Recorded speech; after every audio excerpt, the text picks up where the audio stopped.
In the ring we stand tall, words are blades that never fall. Debate like warriors brave, every thought we give and save. Through the noise we cut clean, spirited minds sharp and keen. With a spark that lights the night, join us in this epic fight. Welcome to the Spartan arena, where minds clash and thoughts gleam. In the heat of every word, truth and insight will be heard.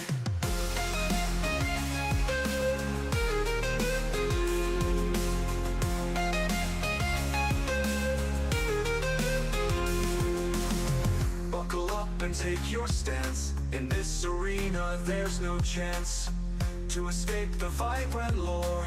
Diving deep and search for more. From heartfelt talks to fierce debates, we explore what fate creates. Side by side we seek the light, in the dark our minds ignite. Welcome to the Spartan arena, where minds clash and thoughts gleam. In the heat of every word, truth and insight will be heard.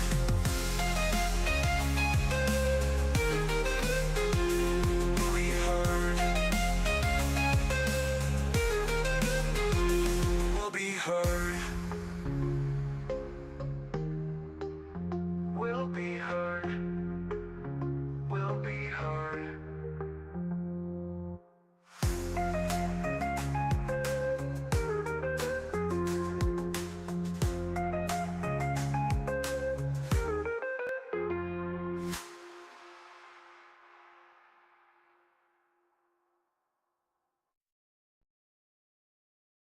In the ring we stand tall, words of blades that never fall. Debate like warriors brave, every thought we give and save.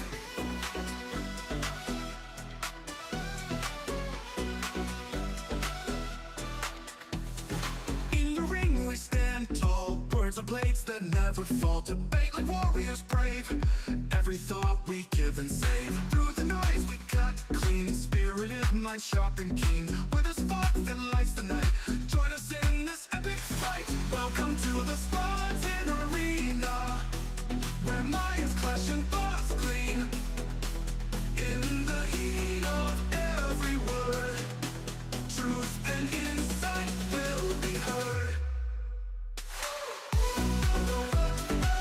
Buckle up and take your stance. In this arena there's no chance to escape the fight by lore. Diving deep and search for more. From heartfelt talks to fierce debates, we explore what fate creates. Side by side we seek the light, in the dark our minds ignite. Welcome talks to fierce debates, we explore what fate creates. Side by side we seek the light, in the dark our minds ignite. Welcome to the Spartan arena, where minds clash and thoughts gleam.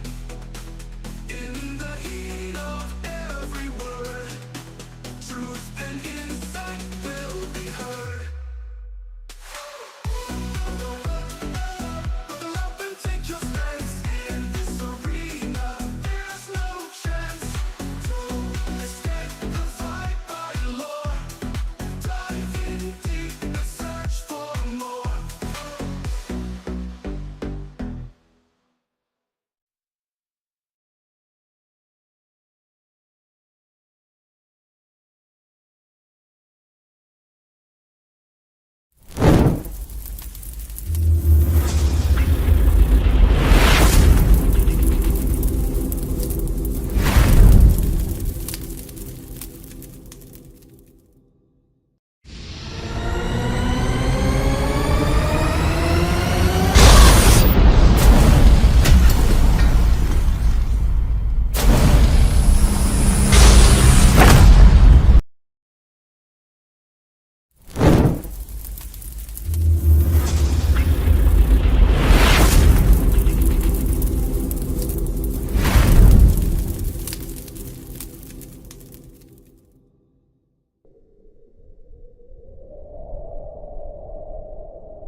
What is going on, everybody? We're back at another stream, another live.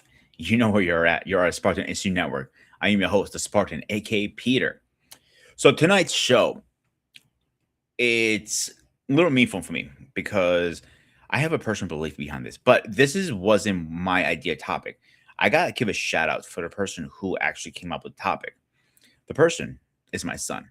My son came up with this topic, and this is personal for two reasons for me. Number one, um, I know a bunch of teachers. As a fellow martial artist, a sensei, I am a teacher in a way. But the person I got to give credit for more than anybody is my lovely woman. She's a teacher, and I saw her go through hell last year. So first of all, I want to wish her a great year coming up. She's gonna have a wonderful year. She's a great woman, and I know she will. So, hey, remember, I might be crazy, but I love you. But seriously, I feel teachers number one are underpaid.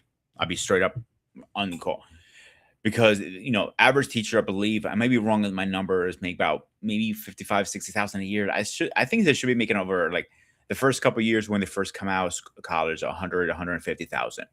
The reason I say that is because they are with these students so many hours a day. It depends what grade you're teaching. It could be different challenges. Every grade and every student has their own challenges, and these teachers are in the battlegrounds, I call it. Some of them can be very difficult, some of them can be very easy, some will be very sweet, some of them could be little assholes. So by that said, so teachers focus more on the scores or life skills. I personally say life skills. Not every student is going to be a good test taker. I was horrible in test taking when I was in school, but I was better at other things. Hey, Eric, what is going on, my man? So, teachers, I think they're very underappreciated and undervalued. Without teachers, our society will be going down the drain.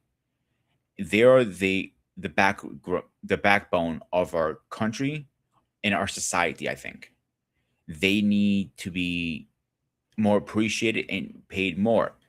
Obviously, there you have professors versus teachers, and that's a whole different conversation because I feel colleges are a whole different realm. I feel it's more a business than anything else, and we did a show that recently actually, but they have all these rules. I'm not talking about rules that we grew up. The rules where we grew up have changed. The formula has changed so much. Like you cannot do X, Y, Z. And I don't know what is X, Y, Z exactly because I am not a teacher. If I'm talking to my woman, the rule it makes her job a little more difficult at times because you have to follow these protocols, these structure rules. Like if a child is throwing a fit, you cannot pick them up, put them in a corner, and like you can join the class when you're done. No, you just sit there and let them have a fit. And I don't agree with that. Who's running assignment now? The kids or the teachers? Need to give the teachers power back. I'm not saying to the point they're doing corporal punishment. No, I don't. I never believed in corporal punishment. Maybe a little spank once in a while, but not to the extreme. I remember in Greece, where I go to school, corporal punishment still was a thing. I remember teachers used to take a ruler and slap me. I'm not saying you should do that. But what I am saying is they should focus on more teaching stuff that are going to use in real life situation. Like for example, cooking. I remember taking a cooking class before I was a chef. Didn't realize had a niche for it back then, but it was a thing. Except worrying about the next test score because the school cares about the grades. But if the student is doing good and everything else, but he's flunking his test, why flunk him? It is a big role to say teachers need to push back now. Now, the argument statement is, oh, well, Pete, they're off in the summer. Yeah, they deserve to be off the fucking summer because they're going through hell through the whole, school time, the whole school year. So I think they should get paid a lot more. And a lot of these teachers do pay a lot of things, a lot of supplies out of their own pocket. Why is that fair? Because it's not. I'll tell you right now, I don't think it's fair for them to, pay out of the pockets. Obviously, you have good teachers and bad teachers. I remember watching a video a while back. I would think it was in early 2000s. And once in a while it pops in my feed. It was a student that called out his teacher saying, "Yo, how about you actually teach us and stop putting a fucking video in and handing a packet and let us learn like that? Do a teacher. This is the future of our country." And he was right. He was 100% right. Eric saying, home ec was pretty basic in my day. And yeah, it was. Shop was basic. Music. Like a lot of these courses, what we grew up on, they're not there anymore because they have cut fundings or this and that. I disagree with that. Like they're always, we're always hearing, defund the police, for example. Why are we defunding the schools? My question is tonight. And that is the question. Except putting more money into the school systems, we are defunding them. And that's not right. And, definitely with our current, how can I get this without being too political? With everything going on with the politics, I feel we're defunding them and, putting them in a bad position. And that should not be a factor. And I think that is the wrong factor to have. A big wrong factor because we keep defunding these teachers, we are going to keep having these problems. And these problems are not going to go away anytime soon. I think this is why these kids have an issue being in public sometimes. Some have public anxiety, except, put them in a setting that they have to get out of their shells to be socializing, except behind a screen. The schools are failing right and left, not because of the teachers, it's because of the system. I am one of those victims. The system failed me. I made it very clear years ago on a different stream that I suffer from a disability, and sometimes you guys might catch it when I type things up. I have a reading spelling disability, so my parents being old school thought it was nothing wrong with me, just name calling, try to toughen me up. Didn't help me, obviously. They realized that I had something going on when I was finishing my 11th year into my 12th year, my senior year, pretty much. The school caught it very, very late, and it was kind of like, oopsies, we missed it. And that is a problem. If you keep misdiagnosing kids who need the extra help, we're not doing anything. We're just hurting our society at the end of the day. These kids are our future. When we are in a nursing home to the point like we cannot take care of ourselves, these nurses, the doctors, the techs come from somewhere, from school. So if you teach them at a very young age to learn the basic stuff, I'm not saying being a nurse, you should learn a nurse in elementary school, or high school, junior high. You should definitely learn in different age. All right, Anton. Anton, I did send you the link, by the way, dude.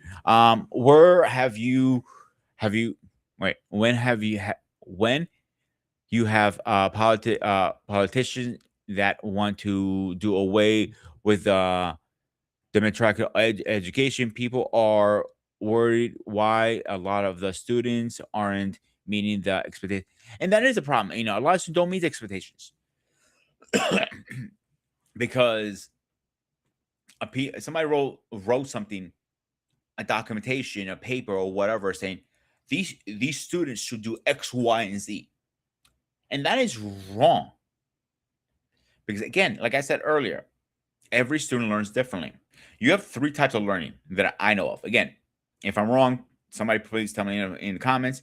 You have a hands-on learner, a virtual learner, and you pretty much watch and somebody who does it on paper learning. I was like 50-50 with hands on, and I have to see it to understand it. Doesn't mean I'm not good at stuff. It takes me a little longer when I have to sit down and read something. Some subjects I am really good at. Math, I sucked at. I always sucked at math. I was always very fascinated in history and science. Those are the two subjects I always did very well. I was curious, how was this and this made? The universe. Why gasoline does this to a car? Why do we need oil? That fascinates me. Then it fascinates me history. Obviously, being Greek, I love learning about history. It is so much I want to learn. Like, yes, I'm Greek. I'm very fascinated with the Greek history, but I also like Viking, medieval times. Ancient Japan. There's so much history out there. It's not even funny. And this is why I always say we should not destroy our history. It's where we came from. But again, why are we defunding the schools? These politicians don't understand that. They care about one thing. It's very simple, and I'm going to play the sound effect for you guys to understand that. Money. Money is the problem. But before I go on a ramp, continue my rampage, look at the first guy in here. Please, ladies and gentlemen, please rise for our president.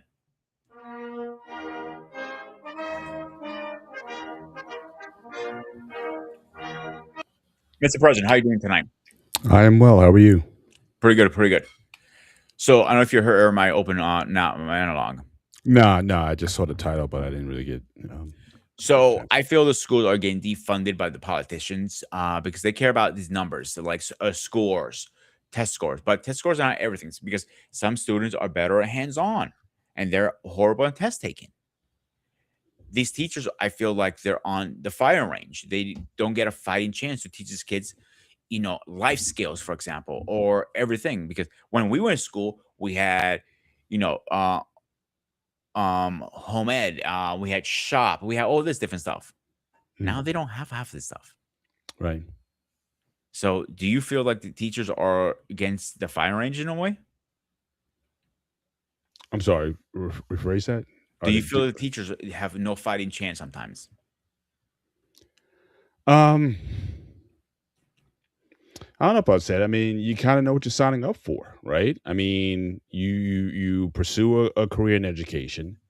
You know what the educational standards are as far as what they are willing to offer. If they are going to be taking away certain things, which I think is a mistake. Yeah, certainly.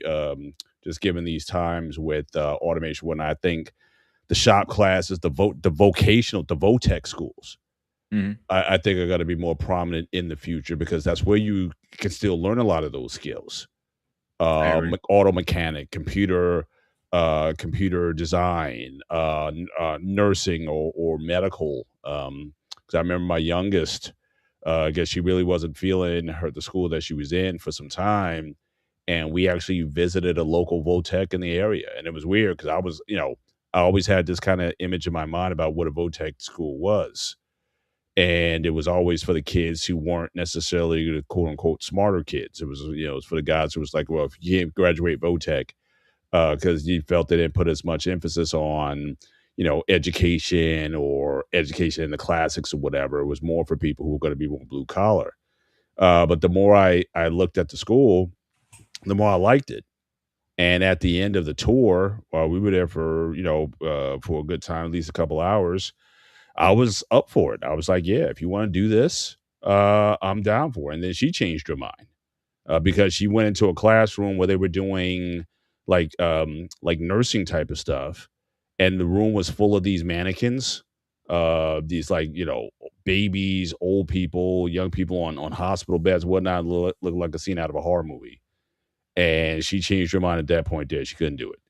Mhm. But again, I mean, they were like, you can graduate from there, 17, 18 years old, and one of your first gigs, you'll be putting some time in riding an ambulance and working in that. working in that area of expertise. So yeah, I thought that they had some practical things to offer. So I certainly think in the next few years, I think more people need to maybe take a second look at vocational schools. If the public schools are going to be going away from these other things, I think certainly the folks in the last few years are saying, we need to get back to, and it's weird because I've kind of heard the argument from sort of both, not to get political, but I've heard kind of from both sides, both are kind of saying the same thing, but for different reasons. Like everyone says, like school should be about reading, writing, math, and arithmetic. And so all this other stuff is not going to be essential in the future. Now, conservatives, they may say that because they don't necessarily like the direction or what they may feel as messages or images or whatever that their kids are being exposed to that they don't approve of. And then, you had some, maybe some elitist type of people on the other side who were thinking, well, again, those are kind of shop skills and things like that. I mean, look, we're evolving, we're becoming a more sophisticated society. So you're better off learning Shakespeare rather than, again, shop class. So you kind of had these sides that were kind of both of them were kind of making a case against having those type of things in at least in the regular schools, but again for very different reasons. So I think all of that together has kind of hurt the type of education that our kids that our kids are getting, and so yeah, the teachers ultimately, they're going to be ones who kind of pay for that, but at the same time, you know what you sign up for too. I think that's why, as we talk about certainly on our next gen training show, any career that you're going to be going into, you really need to spend the time researching it, how much money you can make in it, what is going to be required, and again, most districts, they teach two tests. Whether you learn anything or not, that's debatable. But again, you can even look at that globally, right? Because everyone talks about these other countries, especially in Asia and whatnot, how their kids are excelling in those subjects I was talking about, reading, math, arithmetic, and science fields and whatnot. And so the thing is, yeah, we need more scientists. We need more scientists. But the thing that certainly we've been covering on the next in training over the last few weeks is there's different types of intelligence. Like the show we did last week, it talked about how most of the tests, the SAT test, the ACT test, deals basically with two types. It deals with your math intelligence, and it deals with your literary or written intelligence.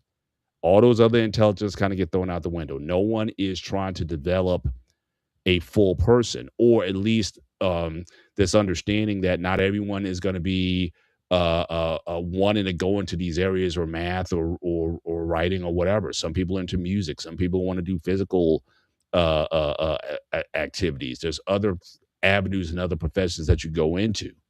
But we've kind of been taught this thing. It's like, okay, unless you do well here, you don't even get access to the other stuff. So you could be very good musically, but you're not going to get into a good music school unless you do well in math and arithmetic. You could be a genius savant musically, somebody who needs to be playing in front of audiences or teaching music or whatever, but you'll never get that opportunity because someone's saying you got to be, on an SAT, you need like a 12, 1300 or whatever to get in good school so you can, so you can study those things. And again, that's not changing anytime soon. So one of the things we've been telling people is like, look, sometimes you got to do what you don't want to do to be able to do what you want to do, right? So the idea is that, yeah, I mean, it's important that you understand these basic requirements that schools are telling you to do well in. Don't give up on the things that you want to do, but you're gonna have to walk and chew gum at the same time. And but just overall, our educational system is so narrowly focused on those two things, math and writing, that it doesn't allow for any other of these other skills to really come to the floor. All right. So before we move on, let's get the next guy in here. Obviously, he loves his baby oil. He loves playing with his forehead. So let's get this guy in here.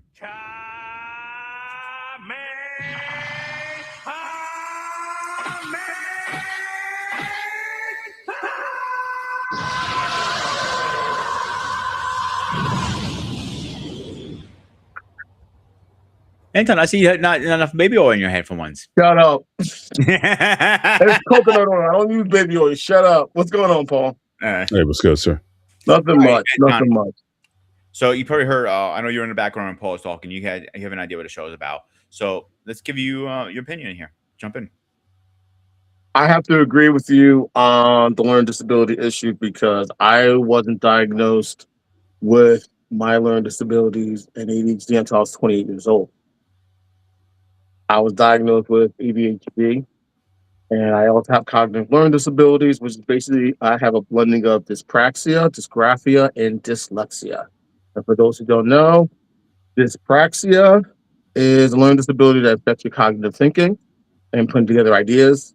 There were problems when I remember when I was getting evaluated that I was able to answer the questions, that the stuff I had to read, but I only gave vague answers. I only gave small little bits and pieces here and there, nothing in detail, nothing in depth. Dysgraphia is a learning disability that's associated with your handwriting, and my handwriting has always been bad. It's always been a struggle, and that also plays a role with my ADHD. And I have dyslexia, where it's a very common learning disability that's associated with reading, but I don't see letters backwards. And that's usually one of the telltale clues of someone with dyslexia is they tend to see letters backwards. And the first time I ever heard the term dyslexia or learning disability was from an episode of The Cosby Show. And for those who don't remember, a good amount of the episodes of the show were based on Bill Cosby's family. His late son Ennis was diagnosed with dyslexia, I believe, around his second year in college. And if you ever paid attention to the opening credits when the episode started, his son was the education consultant when they did the episodes when Theo, played by the late Malcolm Jamal Warner, was addressing his issues with dyslexia. And that is one of my points. Like I said, like I know Paul says, you know what you sign up for. I'm gonna use another example here. Dane C. Beard, very famous beer YouTuber, great guy. Before he became a full time YouTuber, he was a teacher, and he made it publicly. I'm not saying anything he doesn't say publicly. The reason he left teaching, because biggest reason was not because YouTube was blowing up on him, is because he did not like how the school system was teaching these students. There are a lot of students, like I said, they're great on other things, but they're horrible test takers. I don't feel like a student should fail because they're not good test takers. If they're good, let's say they're whatever, home ec or whatever. I know I don't even know if they even have home ec anymore. But if they're really good at other things, they bring the assignments in. A test score really matters? I don't think so. I can piggyback on that, Peter. I know what you're talking about because I'll be honest, I went to private school. I never went to public school. I went to private school, and I was expelled from my freshman year in high school because of my grades. And when I tell people that, they're like, "Really? They could do that?" I was like, "Yeah." Like you've heard of social promotion where sometimes they'll just pass kids just because they don't want to deal with them, and you've heard about kids being held back because of that. I went to private school, so my freshman year I was expelled because of my grades, and I had to go to summer school. And my old school gave me projects that I had to complete by a certain time period. And if I didn't complete those projects as well as pass summer school, that was a great chance that I could have repeated the ninth grade at the new school that I graduated from. That Mhm. was my biggest fear. And I can understand, I totally understand from your standpoint as well, Peter. My parents are also immigrants. So my parents didn't know what to look for, and they didn't know what questions to ask. See, my parents immigrant, they didn't know what disability was. They didn't understand that stuff. But before moving, let's get the next guy in here. Let me get him in here. Wally, what's up?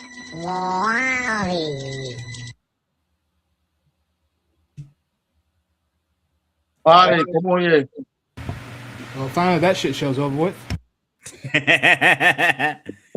You hate it, but I love it. So what's your opinion on this, Wally?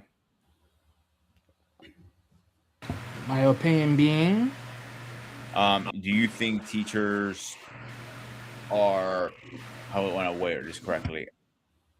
Don't have a fighting chance to teach the students correctly. So you said, do I think that teachers are giving students a fighting chance to learn?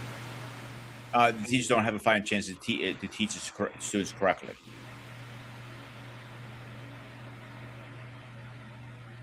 Are we talking about from today's metrics or something else? Today's metrics. Today's metrics. I mean, at this point, I mean, I don't know how much of it has changed. I mean, I heard some few things that have changed, but honestly, I really can't really say I can really blame it on teachers just as much as I can say I can blame it on students. For me, this is how I look at it, because I heard seen some videos where teachers were talking about certain students and or at least certain moments and environments as far as teaching kids certain things. And I'm looking at the new things of how they're teaching kids mathematics, which I don't know where the fuck this new thing came from. I don't know what the hell this shit is. Like, hey, look, just stop making it overly more than what it should be, because where this came from, I don't know. Yeah, Wally, I totally agree, because I've seen some of the math homework that my daughter was bringing home, and I'm sitting here looking at this like, what the hell is this? And like, this new math ain't math. Like, they're making it more complicated than it has to be. And I'm sitting here like, how are kids supposed to understand this? And you're teaching it with this method. This isn't math. They're taking the simple thing, they're making it more complicated than it has to be.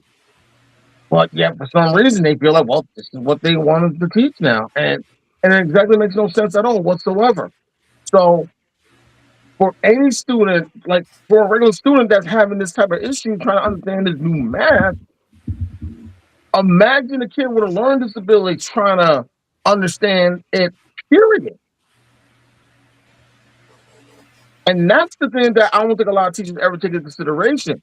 You're going to have that one or two students that are going to slip through the cracks because of the fact you're so more focused on, oh, well, you got to make sure they pass tests. But you don't even know if they're able to pass the test. They're not passing the test, probably because they don't know how to read it or comprehend it. Like a lot of these state testing, like Paul and I live here in New Jersey, and a lot of these state exams that students got to take, I'm not going to take a lot of those exams. That's like the one perk about going to private school. There's nonsense. Oh yeah, definitely, Eric. I agree on you with that. I never had to take a lot of these tests, and I'm sitting here thinking like, what's it gonna be like for a student who doesn't know they have a learning disability, who is slipping through the cracks and trying to pass it, or even trying to meet the bare minimum is almost next to impossible.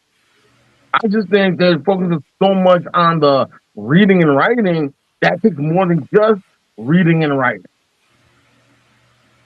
Well, I mean, like I said, yeah, there's just certain things I've seen one way or another that it's been very, very, weird. Like, what else have I seen that's just been weird as far as today's, like the new grading system for like what they considered an A, a B, a C, and a D, and F. I don't know if they actually changed the scaling or neither they did, and I'm just like, okay, that's just weird in itself. Because I think nowadays, I think what they said, it's from some video clip. I don't know if they changed it or not, but I've seen like in 80 something around like 80 something's like an A these days, which is bullshit in my opinion. Because I ain't gonna tolerate that. Hell no.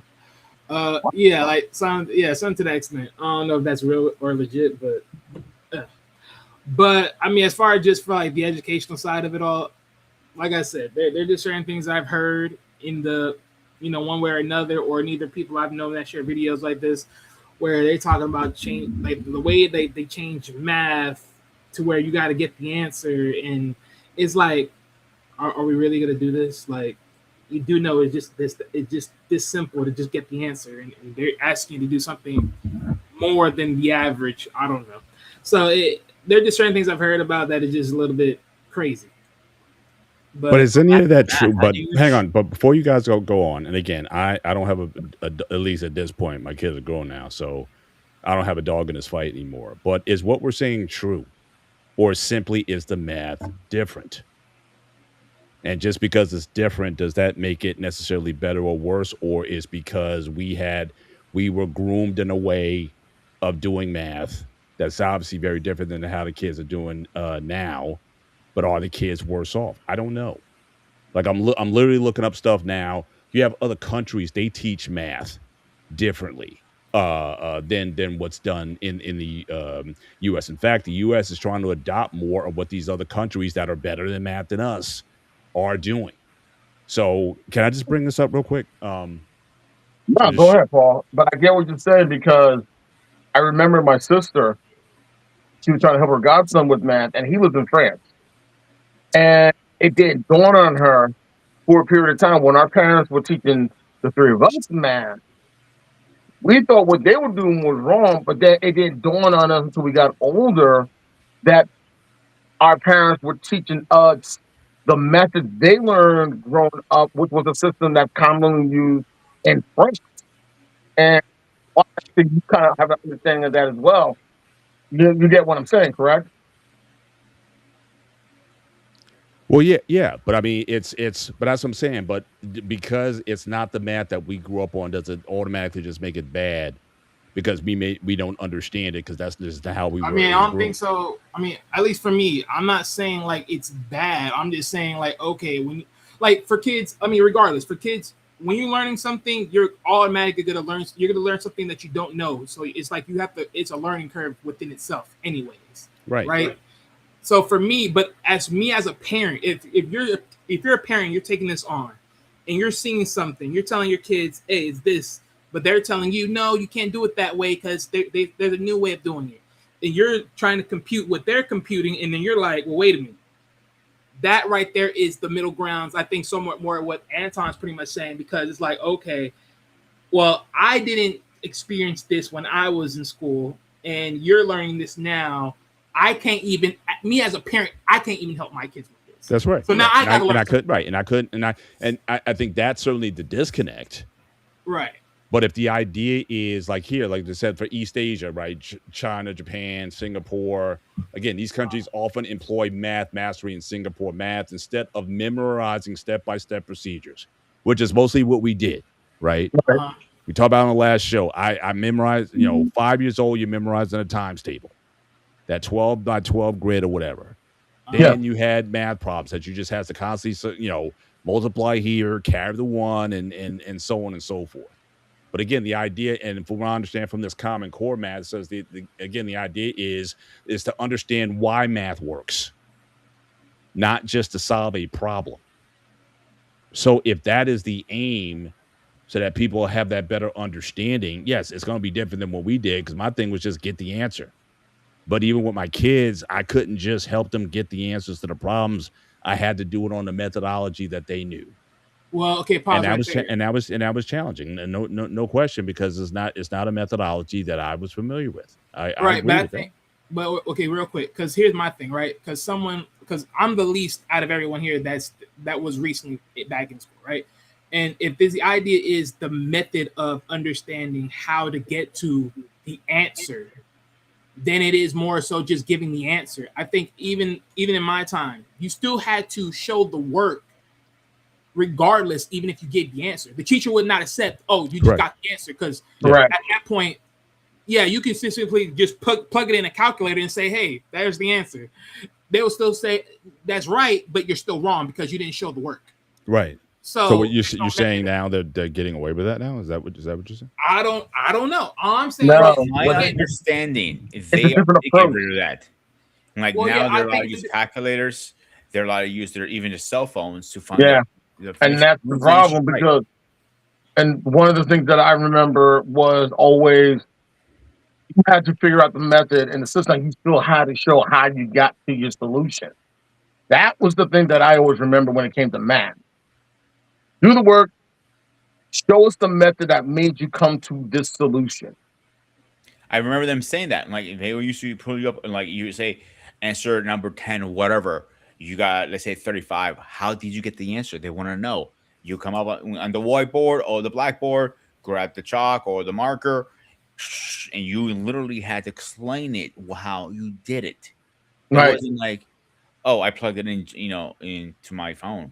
Now is like I said, they're so stuck on their screen so much. They can't do Teachers basic are- math. Yeah, a lot of people don't know basic math. Man, dude, they fucking took script out. I'm fine. I hated script. I'm not gonna lie by that. Cursive. Yeah, Cursive, yeah. Oh well, Okay, I'm actually, about to say. Okay, I'm about to say what script. Okay. cursive. Actually, honestly, the thing that sucks about that, and I did this when I was doing my research. Cursive was a method teachers would use to see if a student may have had either ADHD or learning disability. really. I didn't know that. I remember mentioning that on BMU show sometime back when we were talking about the issues with education, and a lot of people were shocked and surprised. Like, really? I did not know. I was like, that was the method behind cursive because a lot of things are done in cursive back in the day. A lot of old documents that we see are written in cursive. Right, but I thought that was more so for a protection of just writing like your name. Because personally, for me, like at least that was my mindset of thinking about that. Because when I Right. thought of cursive, it was just like because here's my thing, right? It's easy to just flatline write your name on a check and call it a day. No one would be the wiser. But because of the fact that nowadays, you got to be more secure in how people write it. It's like anyone can just simply mess up your name one time. But it's like if you do your cursive, then someone may be very well fluid in cursive than the other. So at least there's a certain detail or understanding of how someone looks at their cursive writing than someone else's. So at least there's a depiction between the two. That's why I'm like, yeah. And ironically, sometimes you can tell the difference between a man or a woman who's writing cursive. Like if you really pay attention to it, you can really see the difference between that was written by a man or that was written by a woman.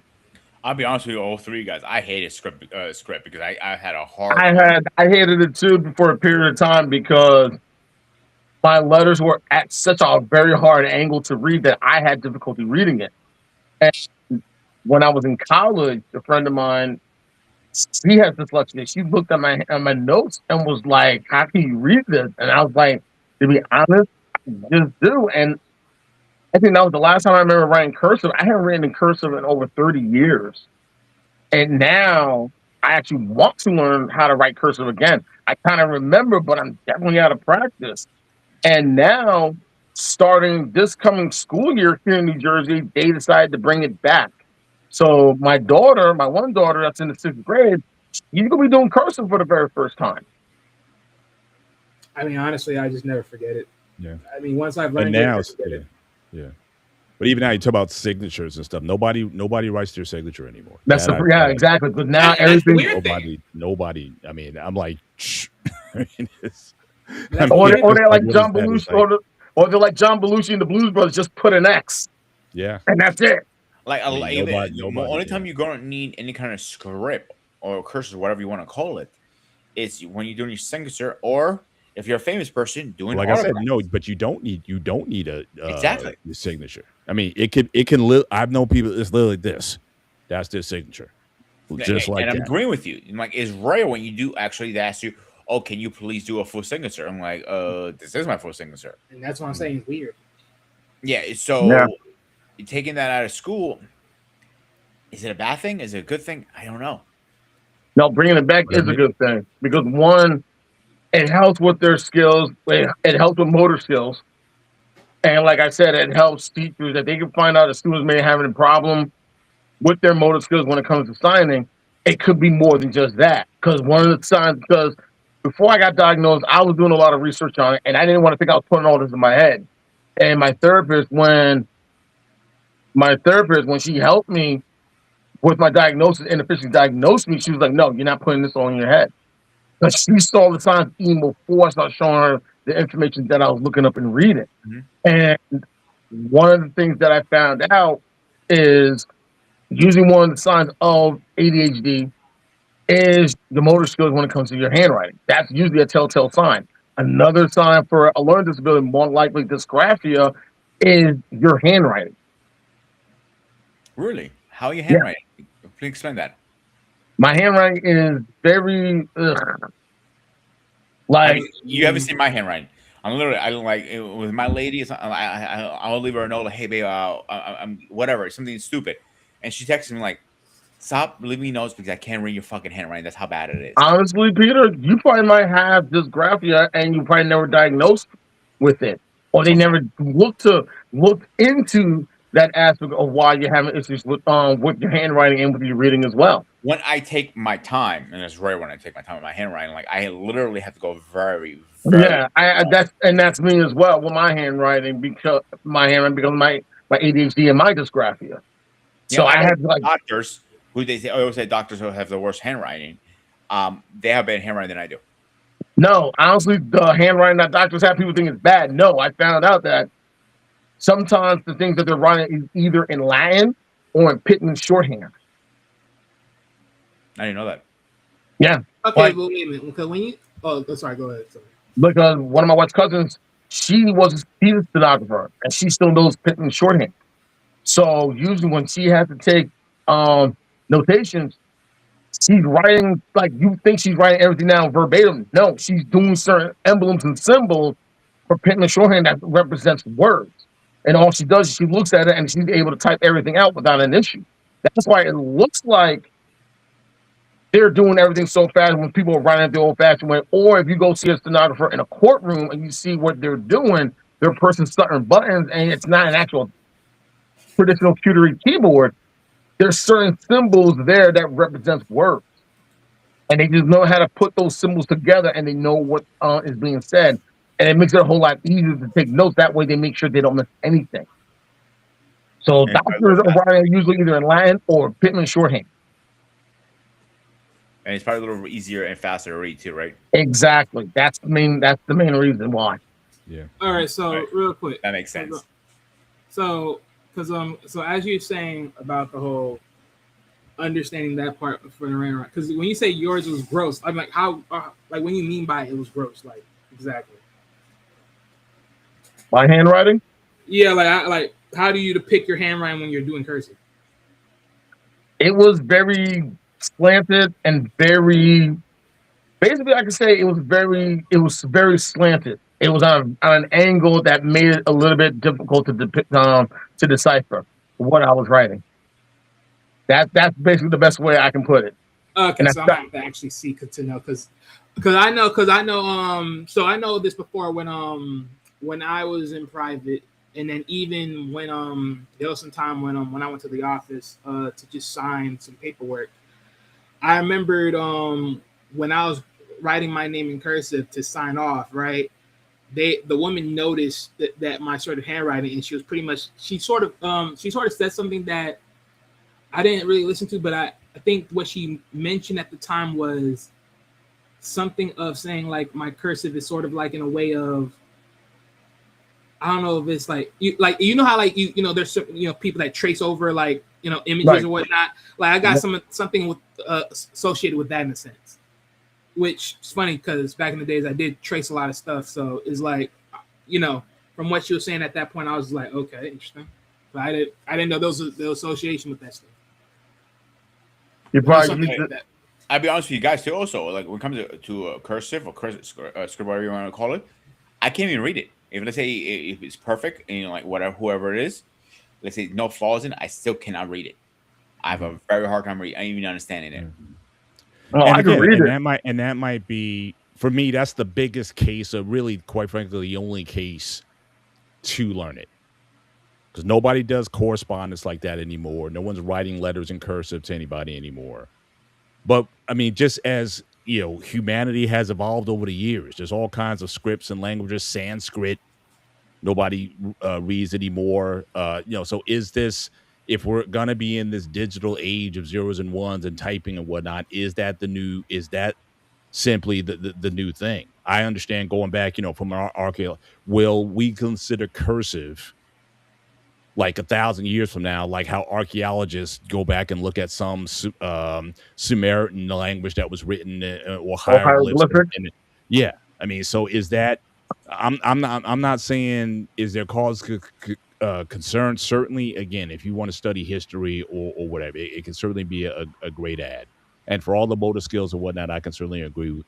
I can agree with you on that. But again, humanity has evolved and has gone on.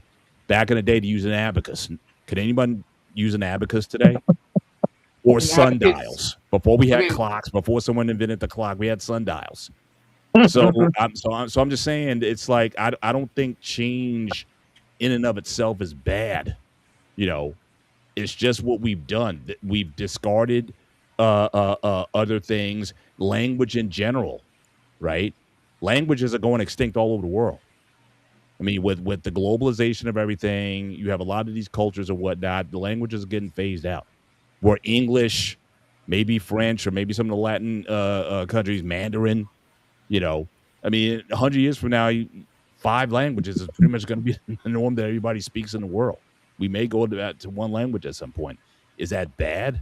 I don't know, but I No. I mean, don't want to. but I let's just be don't want to honest. confuse the idea of change for something that we need to be uh, worried about, or is that a danger to us? These changes that are happening, the way we're teaching math, we're getting rid of script, or at least in wholesale. Maybe some people are trying to bring it back, but are these things necessarily a detriment to us? And if it is, you would have to sell me a bit more on what the detriment is. It's Okay, so change, definitely, but is it a detriment? That's why I'm kind of, that's a gray area for me. I'm not saying yes or no. It's just kind of in the you know, it's in the question category for me. all right, so this is what I'll put. I mean, well, first and foremost, do I think change is an issue? No, it's just something that is always a learning curve. I think with anything, but also to what you're saying. I mean, because you keep saying that we evolved, but how do we evolve when we are pretty much deteriorating in the idea of understanding something that's been done before? He has a We good found point there. because we found something. We replaced it with something else. Is what I'm saying.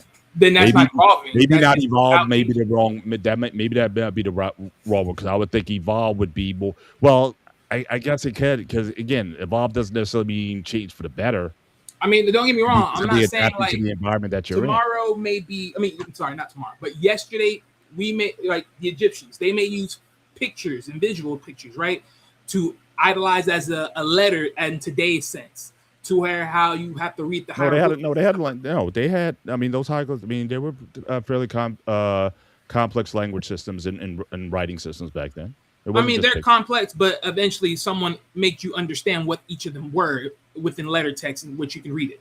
But even what I'm saying to that is this is like, okay, we all know these are different, visual languages that were there, but no one really ever sit down to really understood the visual languages enough to be able to fluently read it to a point where it's like, okay, even in today's sense, if I put this into you, if I put this visual picture and I said, read this for me, could you read it? You couldn't read it. And it's not because you didn't know or anything else. It's not Mhm. privy to you, it's not known to you. So it's going to Right, be a learning curve. That's just what it is on the right, natural sense. right. But to a point where I'm saying, okay, but where we started off doing like cursive and everyone's inking it in writing in cursive and everything, that that is being grown into the country, start to finish, that cannot be mastered for some reason, passing down the line. It has to just be like, okay, we're gonna tuck this away and be like, let's forget about it. Okay. So I'm still But I'm saying to a point of what you said earlier. I mean, I know you changed it a little bit, but I'm saying like even then, I don't look at that as evolution. I look at it as a deterioration down. It's like you had to submit yourself away from that because you really couldn't function in that. But back in the days, people were able to write in that and function and understand what was there in front of them when it was written. right. And then situations happen where that was usually done away with, and usually was by war. Where back then, where stuff was oftentimes was absolute, and they either adopted the new language of the conqueror or whatever, or they learned something else, and that stuff got lost until someone dug it up later on and said, "Oh, they had a society here, and they had languages here, and they had very systems and really a lot of technology that was then, these weren't necessarily primitive people. We realized how smart they were." So I'm just saying, things things change. But I'm looking at, I guess when I'm saying evolution, I didn't mean the better. I simply meant evolving for change. You change to your environment, I whether mean, that we be all good or change. I bad or mean, whatever. It's still an adaptation. no, I hear what you're saying. Maybe I'm just slightly looking at it different. Nah, but I mean, yeah, I mean, but I'm just saying, but is I'm still trying to get the case. How is this going to hurt us in the long run? Oh no, I mean, I'm not fighting that. I'm not fighting that though. I'm like from Okay. that part, I'm not fighting that. I'm just saying, like, again, if there are things that are changing, again, that's learning curves. We all have to learn and grow to that. Right. It is what it is. That's something you have to learn and function within that understanding of how that process is being done, and then accumulate to that process. I mean, Right. let's be real. Like you said earlier, math that is being done outside is different than math was being done inside here in the States. That's obvious. Everyone is learning something different, which makes them be a little bit more of a better brainer than anything else. And if the idea of why they changed the math is because they're trying to make the math, quote unquote, more understanding, which I don't know how the hell math of yesterday is not as just the same thing in the math today as far as understanding. Because again, if you're telling me, certain cues and everything else, is like, this should be very understanding of how to solve the problem. But again, Well, certain people, they just don't want to plug it in their brains. Well, again, understanding from the standpoint of, again, for most of us, certainly for me and Anton, it was, again, rote memorization. You didn't have to understand math at all. Okay, you just need to know, again, how to run an algorithm. In other words, we were taught an algorithm in terms of how to solve a problem. And as long as you repeated that algorithm, it was fine. Whether you understood the what was behind that, it didn't matter. But okay, if they're trying to get kids to understand math or to see math, because we talked about that last week on the show dealing with the types of intelligence. Those who have that math intelligence, they don't do math. They see math. It's like it's almost like the Terminator, right? Like, what does the Terminator see? Yeah, it's like black and red kind of thing, but there's like numbers all over the place. Right. It's like the way some of these math people, how they interpret the world through mathematics, so they can see patterns and they can see things differently from other people. Like, you have these kids that just, so again, that goes beyond just, okay, I can get the problem right or I can solve this problem. Okay. No, you see the world through that. And I think possibly with this new math, or what they're trying to do, is to try to get you to see the world. Because I know Coach made this point last week, and the more I think about it, it makes sense. Everything is math. Like everything. Music is math. And if you don't have that appreciation for it, then you will lose something. Or so if they're trying to do things like try to get you to see the world, the visual world, the auditory world, the sensory world through math, then maybe you might have a better appreciation for it and maybe take more interest in it.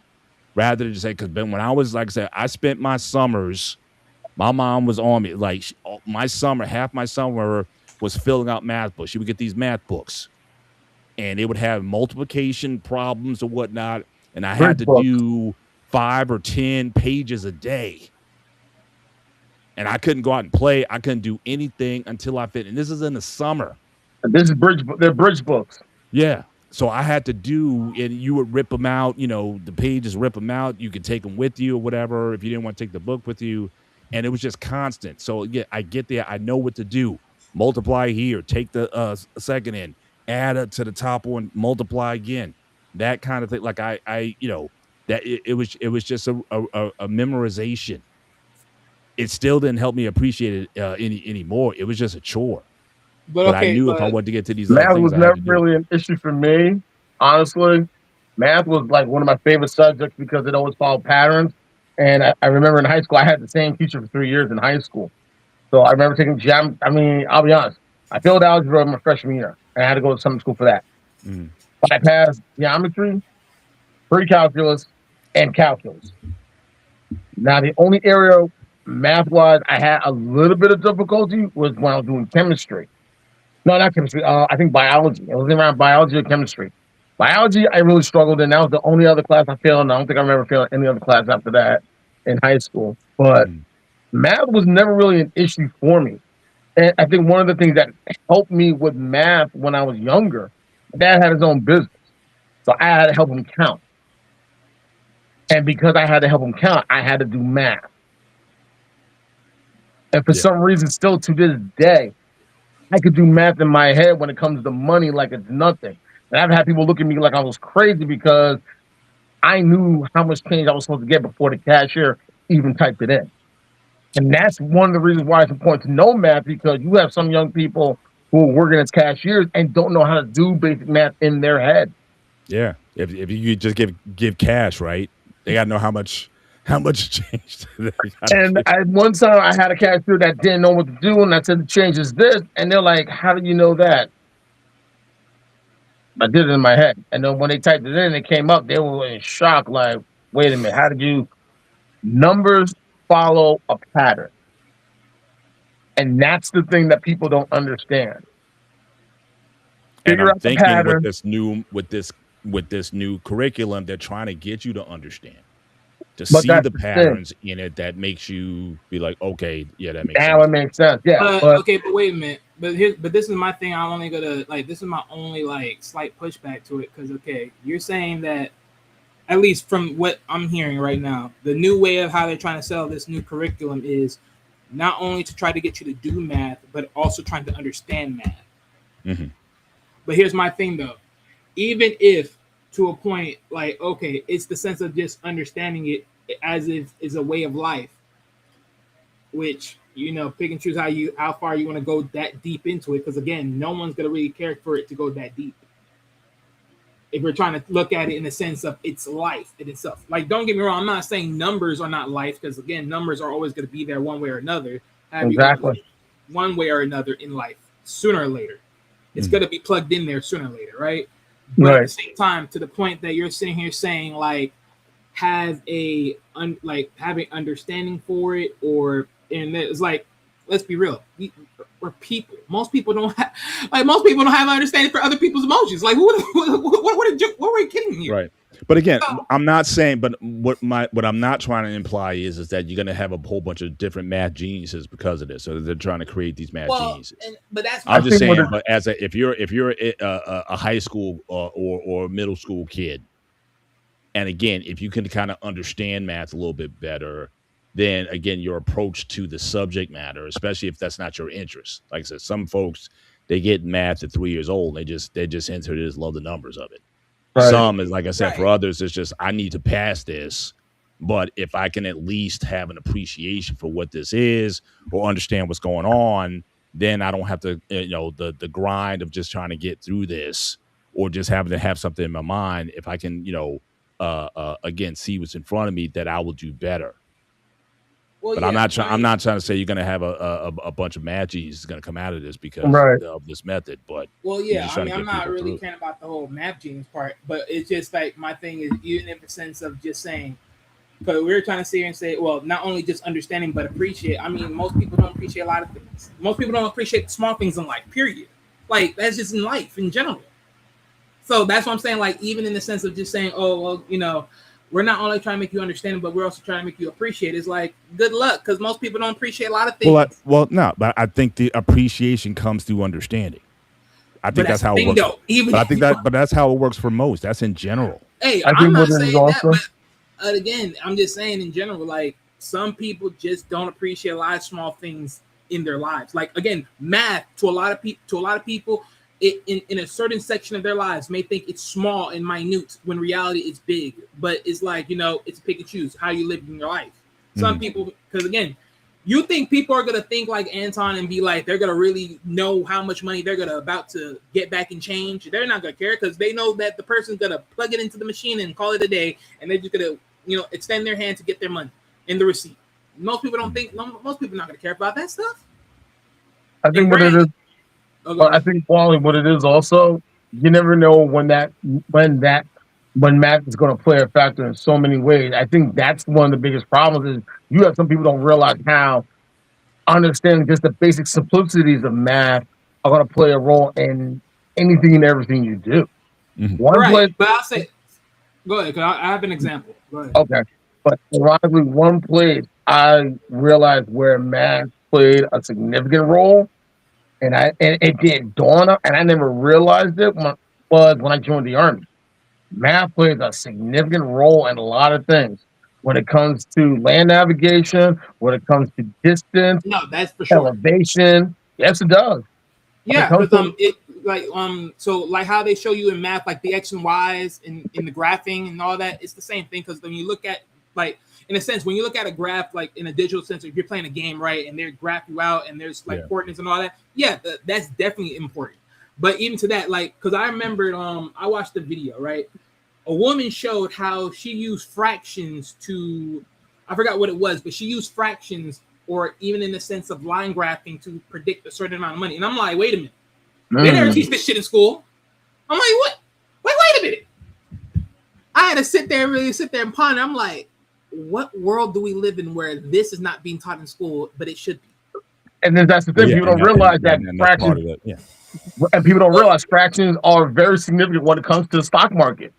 well, and yeah, and that's my thing. That's what I'm saying. Like, don't get me wrong. Like, again, I'm not one of the many people. Like, for me, I say it like this: when it comes to school, like, I'm the one of the many people that sit here and say I knew math like almost like the back of my hand because I'm the one person, the student, like the teacher never had to worry about.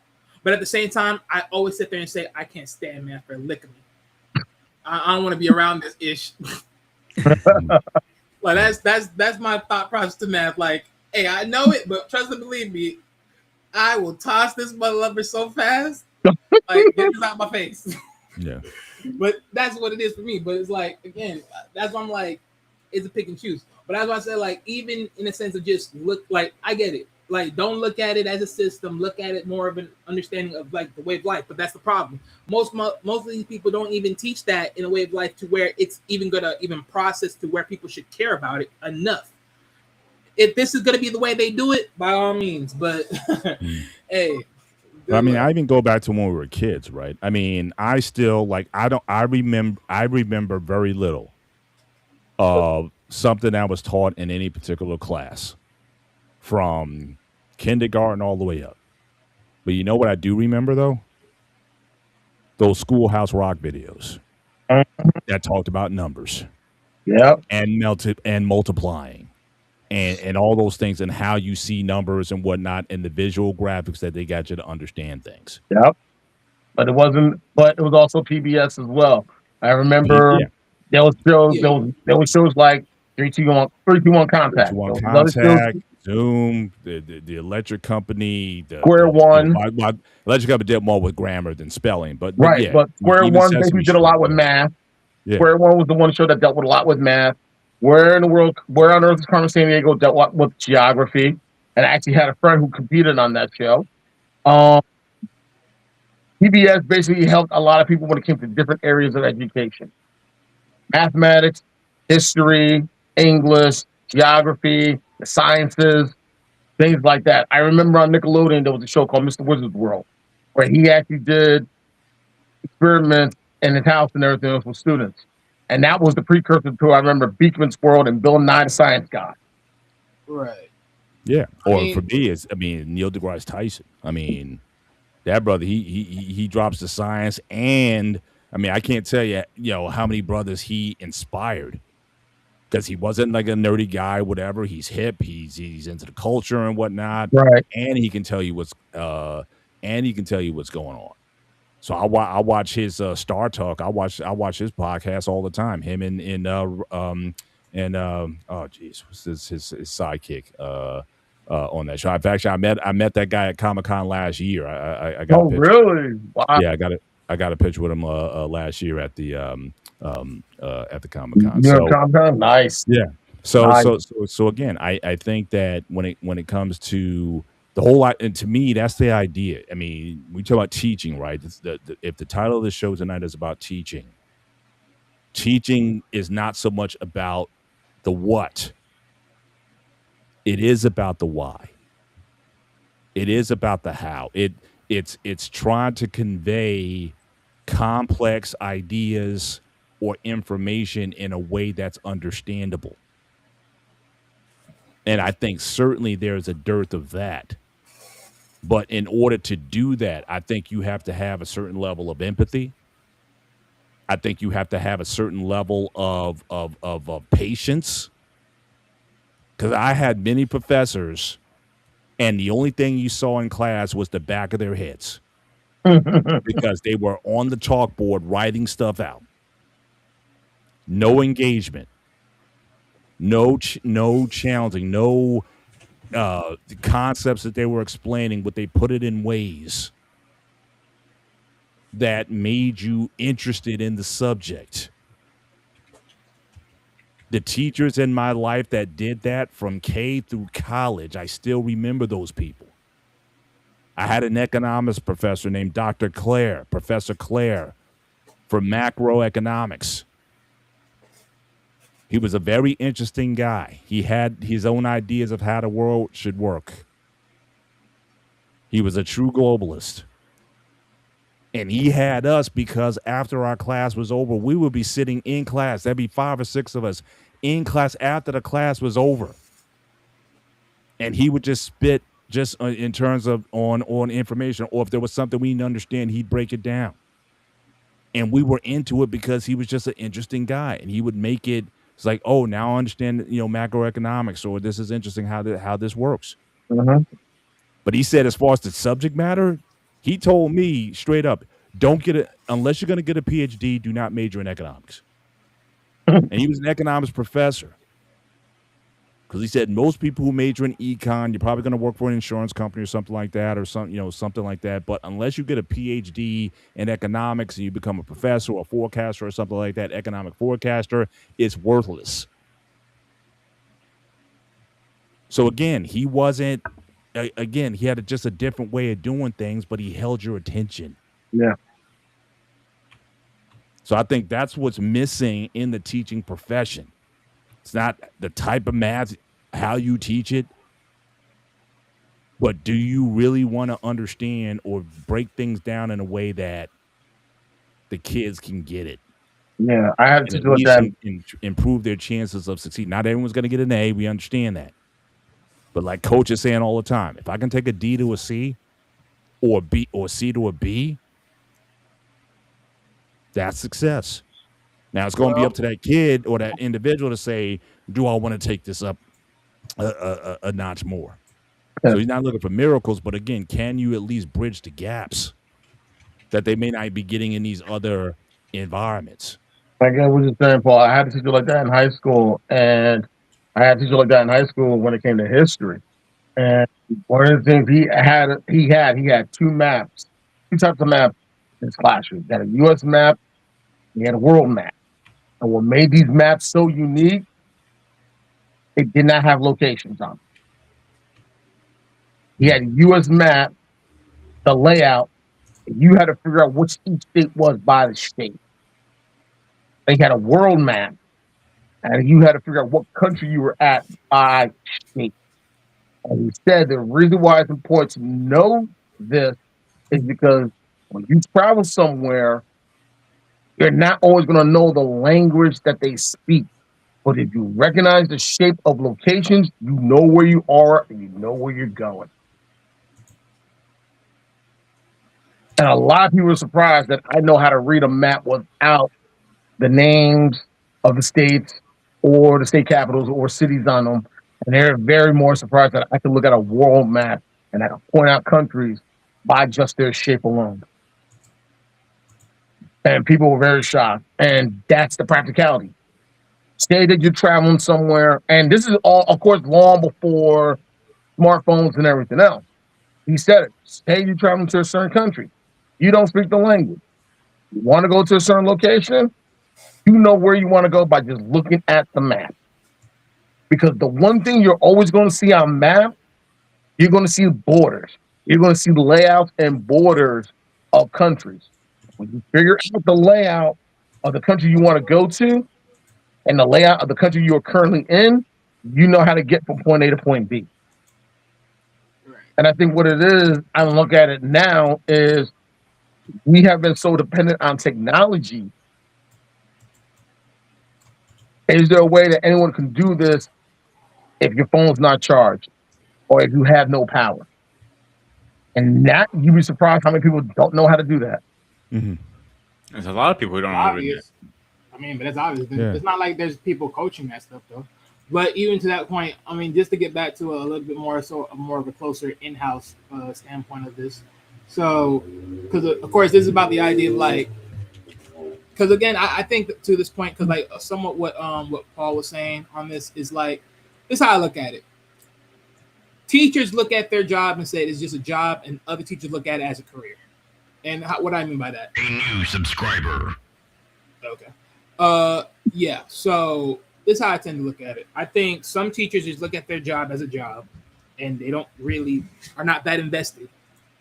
And other teachers are invested, and they look at it as a career. Why I say it like this? Because again, you wouldn't go so hard for a career that you didn't want. And I think you just getting a job, you know how people are. It's like, hey, look, I'll go get another one if I leave this one, whatever. I think, and that's how I look at it. Because again, for me, looking back or thinking back about my about the time I went through school, like there's a lot of teachers I can sit here and saying that were neither this person, they're this person, but honestly, they may be the cool teacher, but reality, they weren't the best teacher. Like, like a lot of people look at this teacher as the cool teacher, but they weren't the best teacher. But And what do you when I rate that on though? What's your definition of that? So what I'm saying is like, put it like this, right? I'm saying from sense of personality, like you mentioned, right? From personality standpoint, they consider that person a cool teacher. But honestly, you wouldn't really like that teacher ultimately. Like, it's like, granted, it's like, yeah, this person may be cool as far as just a genuine person, but as far as a teacher is a whole different stunt. For me, so that's what I'm saying. Like, you may think you ride with this person, you want to be around this teacher, you want to have this teacher as one of your teachers, but reality, you don't. And in some cases, for me, because like I sit here and say this, like I know I had a science teacher. I didn't like being around I did not like being in his class at all. Like in nothing so whatsoever. When I heard that I was getting switched out and I was getting a new schedule and everything, I was like, thank God. Bye. Good day. Out of here. And personally, I like my new science teacher way more than I like them. So that's just how I look at it. I just think like, and personally, some teachers are just way more motivated than anything else. Some people are a little bit way more invested in things than anything else. I mean, personally, I think in my overall years of middle school, more than high school, because high school, that was a very much of a switch for me. But middle school, like especially like towards my final year of middle school at 8th grade, was probably my most highlighted moments. Because again, I was around teachers that were heavily invested. Mm. So for me, taking that in, for me as a student, yeah, I like when teachers are a little bit more invested in not only what they take as a job, but also their career and put it back into the students. Right. If it means challenging you to say, hey, okay, look, we got these words that you got to do for the spelling test and all this other stuff. It's like, hey, look, if you're able to get this done, you get this A, I get you something extra. If the whole class do something, then we do something bigger. You know what I'm saying? Like just things to motivate you to get. Yeah, motivate. Yeah, absolutely. Yeah. I think that's question. Always a step forward because again, everyone wants to win something. Everyone wants to win a prize. So what I'm saying, like that's something great. Right. So that's how I look at it. It's like there are certain things of that nature. Like for instance, again, one of my many other funny math stories is as much as I say I hate it, and as much as I say I know how to do it, but I've always been a stickler for challenges. And it's like I know I can be in like the advanced class, even though because of my testings, I wasn't able to be in the advanced classes. Mm-hmm. But I know if you gave me that stuff, I definitely belong there. Mm-hmm. That's just me. That's just me. Like I'm on one for that. So that's just my thing. But it's like even to that point, like even my my 8th grade teacher, because at a time when I was starting my school year, technically on the FCAT, which we had in Florida at the time, or if they still do, I don't know, right?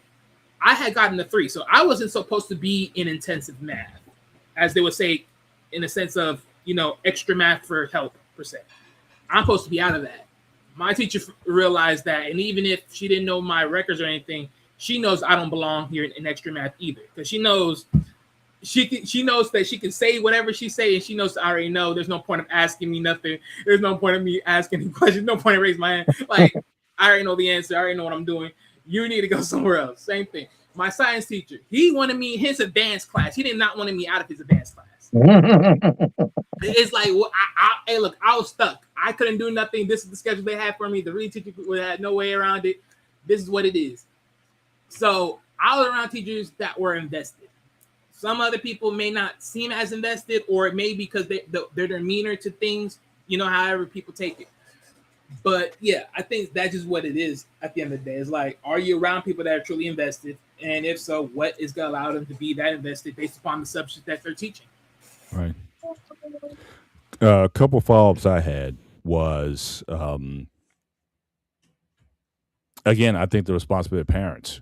Like, we talk about the idea of some teachers or investment and some people are there for a career. How much do the students have to do with that? Because the one thing we're always challenging teachers. Like, you got to be more than a teacher, right?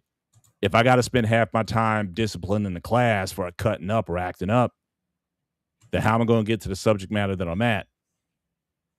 So I can, certain schools. Now, again, Anton, you went to private school, and I'm not saying you didn't have some screw ups or some kids who were problem, but the likelihood why parents send their kids to these schools is not so much that the curriculum is better or that even the teachers are better, but it's that the environment is such where, yeah, you're probably not going to have kids who are going to be disruptive. No, you're not. But I see a lot of teachers get burnt out because they got to deal with kids who are disrespectful, who is, again, it makes it a grind to go to work because you got a class full of hooligans. Not everyone's going to be like, what's that, Joe Clark in what was that school? That was had to go in there with Patterson. had to go with his baseball bat, and he did not play around. Yeah. And he did not play around. So I'm just saying. So if you're in that kind of environment, I mean, that doesn't help either. So I think that parents have certainly a role to play in education in general. I mean, look, I'm sending my kid to you to be a teacher. I'm not sending you to raise them. But unfortunately, a lot of these kids, it's like, yeah, I mean, it's a rough situation, especially in schools where where there's a lot of dysfunction in the communities. And who are you going to get to go into those communities? Say it again. I'm hearing feedback coming from your end. Is everything okay? I think that's Wally on it. I don't think so. There's a feedback on my end.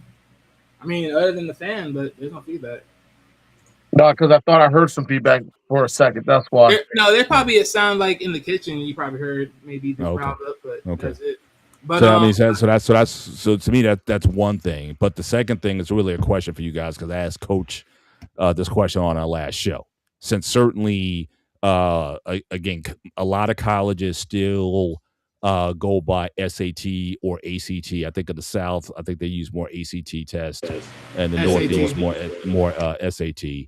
But some colleges, who I understand, are going away from these standardized tests for admission. What are your views on that overall? Is that a good idea to get away from that, or not? So, one, your thoughts on the question of, again, the students affecting the teacher's ability to do their job, and then secondly, on the idea of standardized tests.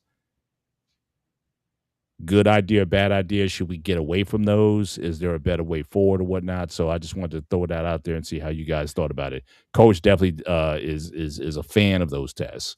Me, again, I'm still kind of gray area about it, in part because, again, they focus so much on math and grammar and nothing else. So, but like we were saying in the show, there's other types of intelligence, and there's other aptitudes. It doesn't mean you're not smart, but because you could be a math genius, but if you suck at grammar, you're not getting into school, or vice versa. You get an 800 or whatever they score it now on either side, and if you're not proficient, the society considers you a failure, even though you're a math savant. You can get a 790 on the math side, and still you may not get into a good school. And I think there's a problem with that, personally. But what say you guys? All right. Personally, go ahead. All right. On the situation with you mentioned first, I mean, parents are the first teachers. And the problem, unfortunately, is you have some parents who do not take the time to really let their kids know, like, listen, your job here is to go to school and get an education. Like, I remember times in grammar school, and I went to Catholic school, where the nuns did not play around. And I remember parents coming in, and a lot of the kids that were in my school, a lot of the kids were all sons and daughters of immigrants. So I remember parents coming in, kid was acting up, parents would come in, cursing their kids out in Creole, Spanish, Tagalog, Greek, Portuguese. Let them know your job here is to go to school and get an education. If Sister So has to call me again, plain and simple, it's not going to be pretty. Now, for me, I lived right across the street from where I went to grammar school. And the nuns always knew. I acted up, or my brother or my sister, they just made a phone call. Before my grandmother couldn't walk, my grandmother would come over, or my mother, she was off, she came over. She was not afraid to let me have it, or my brother and sister. But then again, my sister, I don't think ever really ran into those type of issues. I know I did, and that was long before I found out about my ADHD, unfortunately. But a lot of private schools, you're not going to cut up. You're not going to cause that type of nonsense. You can't risk it.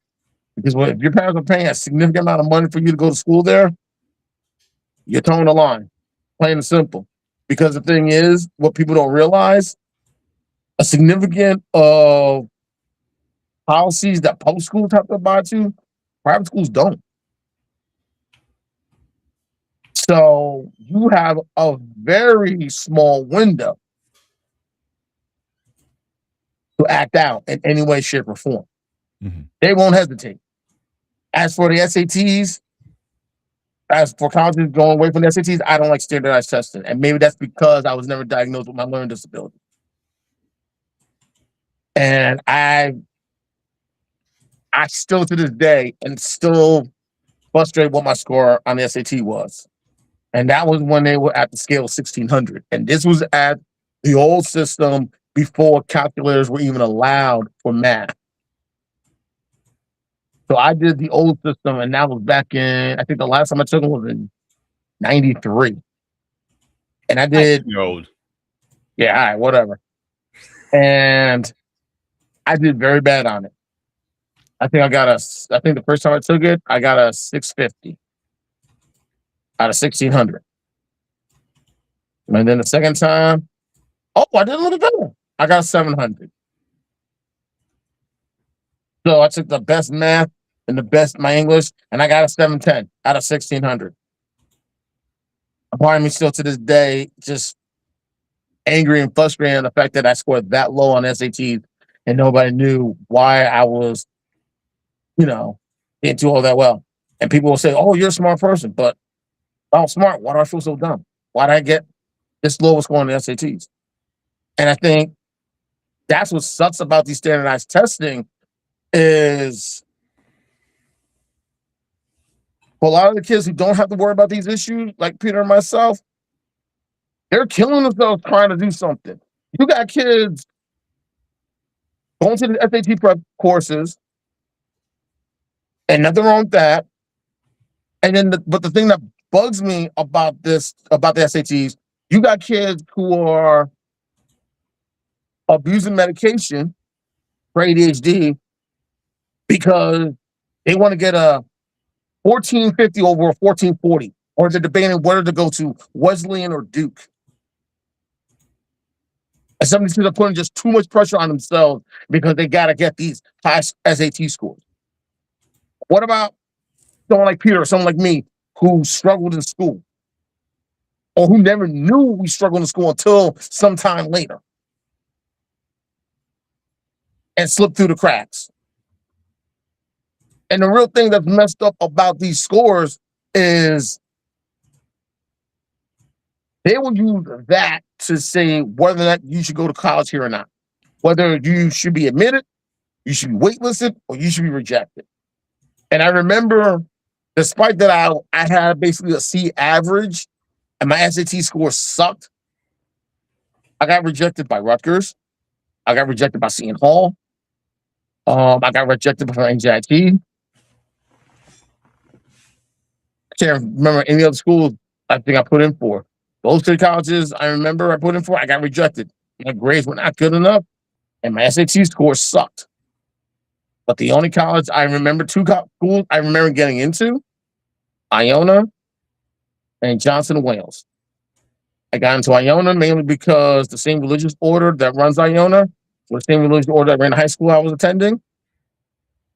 And I got into Johnson and Wales basically because of some other things that I was able, because I was what I was doing activity wise. That's it. But the one thing that hurt me was my SATs. And still to this day, it still hurts. And I feel like if kids aren't getting diagnosed sooner with ADHD, or learning disabilities, because you can have both, those are going to be the same kids that are going to be kept on the outside of certain colleges because too many colleges based it on what they did on the SATs and or the ACTs. So I think the one thing that a lot of school districts and a lot of states, and unfortunately the Department of Education, but they're getting gutted. But we're not going to get into that discussion. They got to focus on properly diagnosing students that could have ADHD, that could have learning disabilities, that could have both, and get them the assistance they need to compensate for some of the challenges and to work around those challenges and those barriers. And until that happens, unfortunately, you're going to have kids who are legacies because their parents want to insert any college or university's name. I feel like it's their birthright to go there because their parents went there or their family went there and they had the money. And then you got kids who have the capacity. Their grades are okay. But their SAT and ACT scores suck. And maybe it's because they have a divergent that's causing the challenges and the difficulties to do well in school. But yet no one does anything really to, hey, let's look into this. Let's check this out. Or you know what? Maybe we need to look at this problem and maybe we can see if there is something wrong. Because I can understand Peter finding out about his issues at the 12th grade, me finding out after high school, those sense of anger and frustration, it's hard to let go of. And it's frustrating. And it's angry and it's difficult. The only good thing now, I would say, compared to when Peter and I were in high school, is it's like they catching it sooner. But even still, I just think the system could be a whole lot better. I just don't. I'm not a fan of the SATs or the ACTs, and in a way, it's a good thing that colleges are getting away from it because if you base things solely on standardized testing, that's not helping a lot of kids that probably can get into a college and they have other ways of showing how smart they are, other than the fact that they have to get straight A's and they got to get a perfect whatever score on SATs or ACTs. I'll leave it at that. That's my point, Anton. Like, you don't need to score high. Some kids, like myself, were horrible of test taking. They were better of hands-on or physical, whatever kind of learning they are. Not everybody is a good test taker. A piece of paper you have to fill out. It's not going to tell you what. It's not going to tell me what the hell is going to happen in my life. I'm going to tell you and shove it up your goddamn ass if you tell me that. And I have. I have proved the odds wrong over and over and over. And I'll continue doing it. I don't give a shit. When you have people like myself and like you, we slip through the cracks. Think about what I'm saying. That's not perverse, is it? No. But we learn how to deal with it. But if the education system did their job correctly, when my teachers were telling their bosses, the kid's not stupid. He needs some help. We need to figure it out. You mind your business. Mind your business. Mhm. If they actually listen to the teachers who was on the grounds, the boots on the grounds, maybe, yeah, me and you were being in different places in our lives. Just think about what I'm saying. Yeah. Wally, your thoughts on standardized tests, especially SAT and ACT in regards to college admissions? So that's the first question you have on the table, and then the second one would be.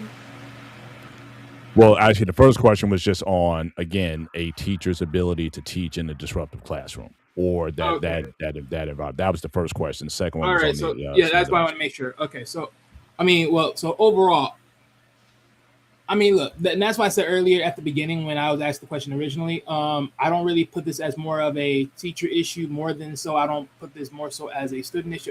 I look at it like it's a mixed bag in between, because like, okay, well, it is a really daunting thing because like it's all about experience.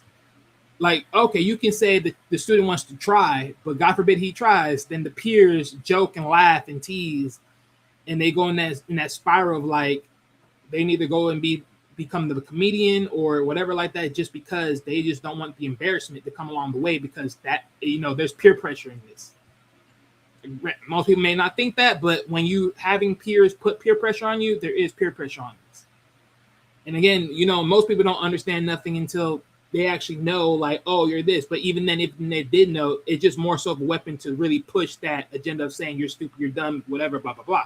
So I think, you know, that is a thing right there where it's just more of a condition of how people are looking at things and how people are dealing with things along the way. So that's the thing right there. I think, honestly, I think it's the nature of teaching that needs to be looked at, because here's the problem is, you can't really waste time and say, okay, let's find one person for this one student and let that one person teach this one student. And then it's like, and then, you know, you put everywhere somewhere else. It's like, it is what it is. You're going to be dealt with. You're going to be dealt with the cards you're dealt with for whatever it is, or wherever you're section. Because again, most case than not, the group of students that you're aligned with are the group of students that are in your peer group that are in the skill set of where you are at that point in time. So, in more, which that's what they try to do. They try to group you in the same group of students that are in their same range as you. So there is not a peer pressure to joke around and make fun, because you're just as much as the same person as they are. You may be a little bit up, a little bit behind, or you're square dab in the middle, but you can't joke around with this no more than the next person, per se. All right. I just think, honestly, it just alludes back to the idea of like, you know, finding that middle in the bracket. Because again, I think personally, once you find a teacher that people can relate, like can inspire the kids to do better, they will do better. That's just my honest opinion. And I know that's a hard sell, because again, it's like, well, what are we gonna sit here and do? Audition, you know, teachers with students to see who jives better? It's like, hey, look, again, a lot of teachers are not gonna be the best teachers, but you're gonna be dealt with the hand with certain teachers. I think, again, I had certain writing teachers, right, when I was in language arts. Again, I say this like Miss Morgan. I think that's what her name is, or Mrs. Morgan, right? Great language arts teacher. Loved her.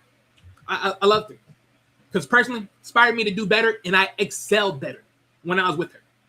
My other ones, I'm not saying they weren't good, but I'm saying though it wasn't the same jive for me. It's like, hey, look, this is what it is. This is how it is.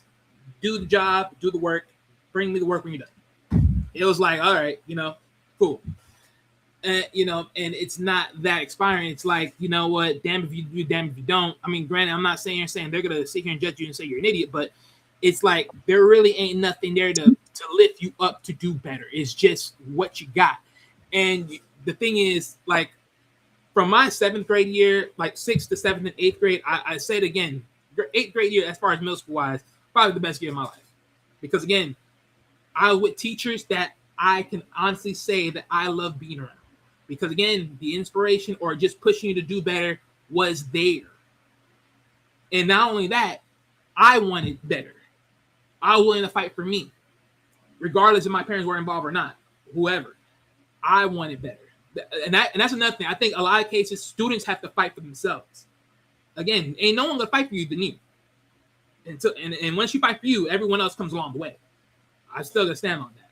So I think honestly, regardless when it comes to education, I think more case than not, it starts with the student first, and then whatever the teacher is giving you, you work from that alone. And if you can't get that from that teacher, maybe you work around to find someone else. Find a tutor that can help you out. And again, tutors, yes, it's money involved, but guess what? Pick and choose. Something got to add up. You're gonna find something. Oh, I'm a big fan of tutors. I think everybody should have one because if you're struggling in a course, yeah, I think that's something the school should provide. The education system. Like if you're struggling, they should have the after school program with the tutors. Yeah, they got to spend a little money. Teachers have to work a little overtime, but I think a lot of teachers will be happy to do that. Well, yeah, and whoever else is willing to help you. But from the second part now you're saying as far as should they do away with SATs or any other standardized pre-SAT, any standardized standardized testing? Is that good for us overall, or do you think we should get away from it? I'm gonna say it like this: should they do away with it? The answer is no for me. Reason why is because I truly believe this, and sometimes just because you may not be proficient in testing or not is like I say it like this, right? I may not be like the greatest tester in the room, right? Regardless, like across from the board of everybody else, I might not be the best tester. But am I still proficient enough to do the work when it's dawned to me to do the work? Yes. I may not be the highest person to do whatever. It's like I know for a fact, like there's people that were way ahead of me at the mark beyond my stuff. Like, right. I think there are certain things I can compete with other people that were smart for sure. But another things is like, hey, look, that's there, that's on them, is whatever. But I think ultimately though, I don't look at testing like it's the end all be all. So it's like, hey, look, for me, this is how I look at it. If someone excel in a test, it's like, okay, great. You're more likely aligned to lock into a system of someone that provided the system that you're working in. If I fail the test, honestly, I'm not going to look at it and be like, hey, look, cool. Okay, great. I failed it. All right, great. That means I failed your system. That means I just can't work in your system. That's all it is for me. It's like, hey, look, if I got to go somewhere else, by all means, because I'm good on that. Mm. Yeah. So I think I'm more, and thanks everybody for chiming in. I'm kind of mixed on this one because I totally understand. I know all my daughters, they all had anxiety when it came to test taking and whatnot. But there's a side of me that says, well, again, if it's the idea of how do you perform under pressure, right? And depending on the environment, if that's something that's always going to be with you, then it could potentially go beyond the test. So like Anton, you were in the military, right? So yeah, it's one thing to have, if that anxiety carries over to you're in a situation where you're flying a vehicle, right? You're flying a plane or something like that. And them bullets start flying or whatever. What if you lock up then? You know what I mean? So I can understand the idea of being able to think under pressure. We have jobs. Take out a military. You have a job. I work in IT, so we got to solve problems. We got to fix things. We got to come up with solutions for things, and we got deadlines. So if I fail then am I worthy of the job that I have? So I think there is something to be said for being able, it's not that you don't know the subject or whatever, but there are going to be times when you're going to be under pressure. And the ability to perform or to think better. Now, I know some people, they think better under pressure. Like I knew kids who was like, if I tried to study, I got 2 weeks to prepare for this test. And anytime that I tried to study early or whatever, I never did well. Some people wait till 2 days before the test before they get into it because they got to put themselves in that pressure cooker situation. They get like laser like focused. But if you gave them 2 weeks, They don't know how to spread the wealth around. So it's got to be a kind of pressure cooker in order for them to kind of lock in. And there's going to be aptitudes in society where you're going to need people who are in those capacities, high pressure, high drama situations where you're going to need to perform. And if we're saying the minimum that you're going to require of a student is basically for this test, pass, fail, minimum, if you want to get into a certain college, they need a minimum 1250 or whatever it is. Because if you're going to fail there, what's going to happen on your math final, your calculus 1 final? You're going to fail there, or your, history final, whatever it is. So I can appreciate the idea of wanting to put as young as you can how to handle pressure and see who can handle the pressure and who can't. Doesn't mean that person is not a good individual or cannot be a valuable contributor in the society. And I think we always need to find spaces and avenues for people to be able to use their talents. Like I was saying on the show last week, if you read Autobiography of Malcolm X, he talked about this guy in there, West Indian Archie.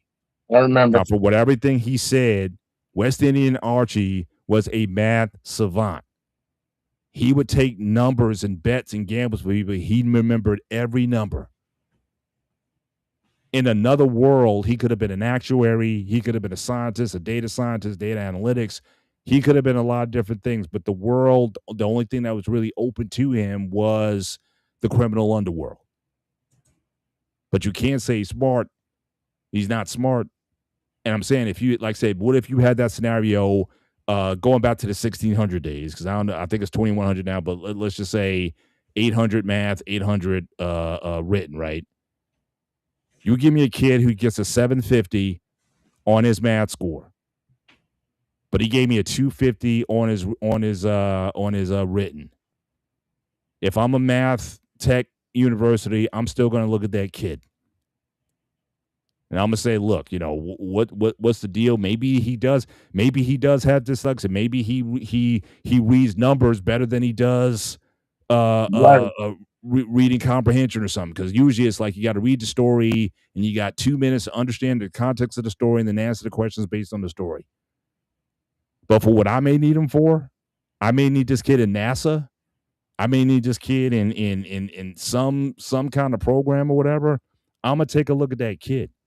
But that's what I'm talking about, how the way we use individuals. Now, I don't mean that in a bad way, but I'm just saying, but the ability to harness, looking at all these different types of intelligence, being able to harness, you see kids that have special aptitudes. There should be something in society that says, yeah, that person's valuable and useful if you put them in the right environment. I'll worry about the reading later. But we need communicators. We need motivators. Someone who's very good in, again, speaking. You may not even care about math, but can you inspire kids or people in general to give a darn about math? Or to do well, or to apply themselves in certain ways, or be that motivator that helps them. We need coaches. You're an athletic coach. My football, basketball coaches, I never had to worry about math, except you had to run 10 laps or take 200 foul shots or whatever. But I'm sure none of the coaches I had, my basketball coach, my track and field coach, none of these guys were math savants. But they were very good with, again, body biochem, physiology. We need coaches. We need people in music. Everyone talks about how music sucks today. Well, we need better musicians. So again, it's how as a society, how we value persons, to me, is more so the issue. Yes, we need teachers, but again, to me, the definition of a teacher is, again, can I make the complex small? Can I make the big and make it small? Right. And if you can do that, I don't care. I don't need a mathematician to be a math teacher. Unless, again, now if you're going through NASA, you're going through the space program, yeah, at some point you're gonna have to learn that stuff. Right. But for K through 12, just give me somebody who gives a darn about kids and wanting to make an environment and let them be able to dream and have positive aspirations for the world in front of them. But as far as the testing, though, I would say keep it. But just because someone does what I think, how you break down and analyze the test, I think it has to be a little bit different. And now they even giving you those metrics now, right? They'll tell you, like, even in a certain section. Because I've seen certain people, even in they might have struggled, they might have got like an average math score, but this one area they killed it.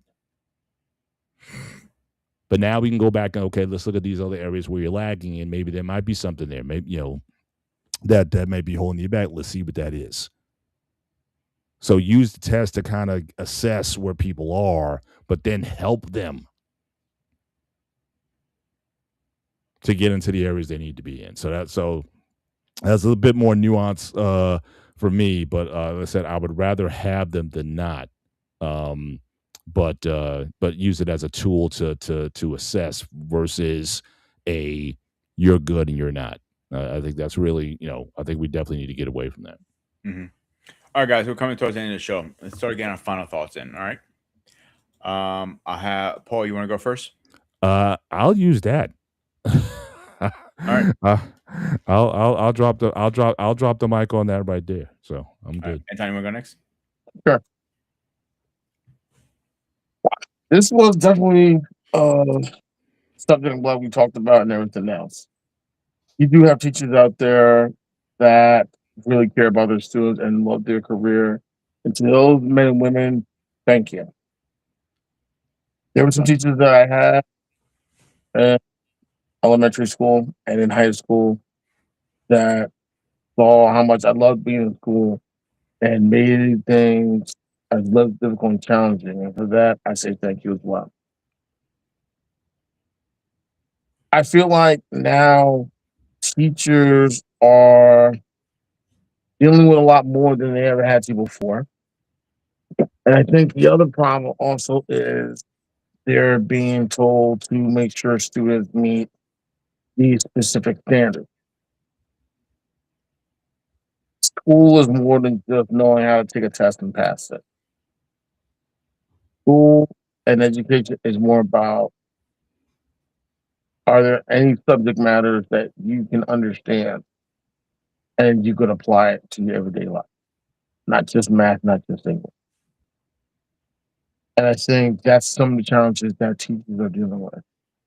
They're dealing with students who don't want to cooperate, who are disruptive. They have some parents who give them a hard time as well. There was a time when parents and teachers were working together to help the student. Now you got the parents giving the teachers a hard time, and the kids sitting back like, you're not going to do anything because of my mother or my father, so on and so forth. I remember times when you had students that would lie to their parents, the parents would give the teachers a hard time. And then when the teachers showed them what they need to see, then the parents will make look like fools and then look at their child like, and they're ready to give them the business.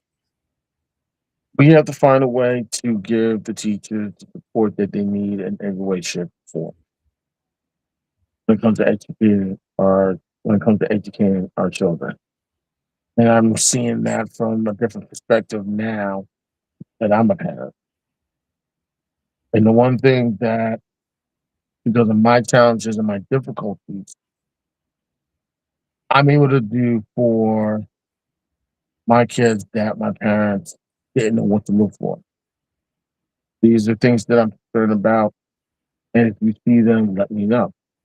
And let's come up with a solution to work towards it. I have a son with special needs. So he has an IEP. And my wife and I are always actively involved in making sure that he meets the standards and he meets the grade. Because for a period of time, my son had difficulty with talking. And I know what that's like. And it's not talking to us for. And I know what it's like to be at his age to go through speech therapy. Now my son found his voice. So I know what to look for. And any difficulties and challenges that I had, I make sure he doesn't go through. And I think that's what parents have to start understanding and realizing.